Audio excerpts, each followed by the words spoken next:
Page 6, Full Color Games versus Spin Games LLC. That is case number A877877.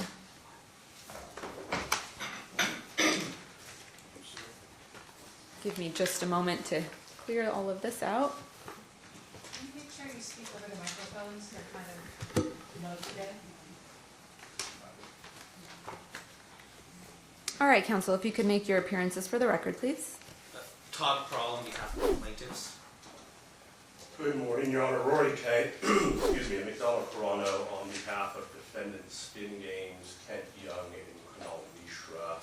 I also have my associate Emily Dennis with me here in the courtroom. It looks like my other associate John Fortin is on the Zoom today. Do we have counsel for Bragg Gaming present? Good morning, Your Honor. Stephen Clare on behalf of Bragg and Oryx. Good morning. All right, so this case was stayed pending resolution of a petition for writ of mandamus before the Supreme Court. That writ was denied on April 19th, 2024. That was case 17-759-862. What would you like to do? Your Honor, this case was actually stayed pending the entire other case, not just the writ. The case was stayed before the writ was done. And so it was actually stayed based on the other case there being duplicate claims in both cases. The other case currently, Judge Denton has issued a minute order basically dismissing that case for purposes of all the claims in this case without prejudice. That process is still ongoing and the order has not been finalized. There's still some things going on with that. I have spoken with Mr. Kay. I've not spoken with Mr. Calerio, but I believe Mr. Kay reached out to Mr. Calerio.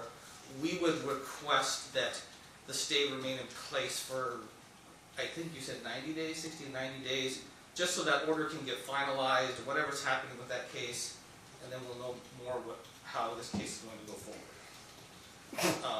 So the stay was really not just related to the writ of mandamus, it was related to the outcome of the entire case, if that makes sense.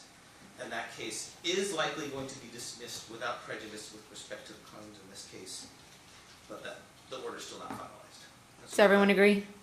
Yeah, Your Honor. It just some clarification on how we came up with the 90 days. Mr. Paul, we agree exactly with what he said. Judge Denton probably has 2 weeks or so before he enters the written order.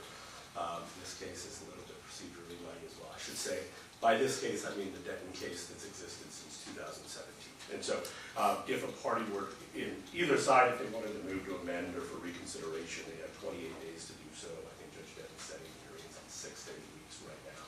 And so, if for some reason somebody moves for reconsideration over there for amendment, we want to have enough time to make sure that Judge Denton can hold a proper hearing and decide whatever he needs to do with the final order. It will then have downstream impacts on this case. Okay. All right, would you like to set a date for the future? What would you like to do? I mean, however you'd like to do it, Your Honor. If you set a date in chambers that we try to submit a status to you, that's fine with us before that date. Or if you wanted to set a hearing date out past the 90 days, that's fine too. I think just unless anyone has an objection to save appearances, I'm happy to have it on my in-chambers calendar, and I would just ask that you update me with what's going on. Okay? What we've been doing is, we didn't do it this time because we didn't know who was going to be on the bench. Right. Now that we have Your Honor in position, what we'll do is if we want to set it out 90 days, we'll submit a status report 14 days in advance of that 90 days. Okay. That way, if for some reason you do want to bring us back or something's not clear, you can do so. Perfect. Okay. Sounds good.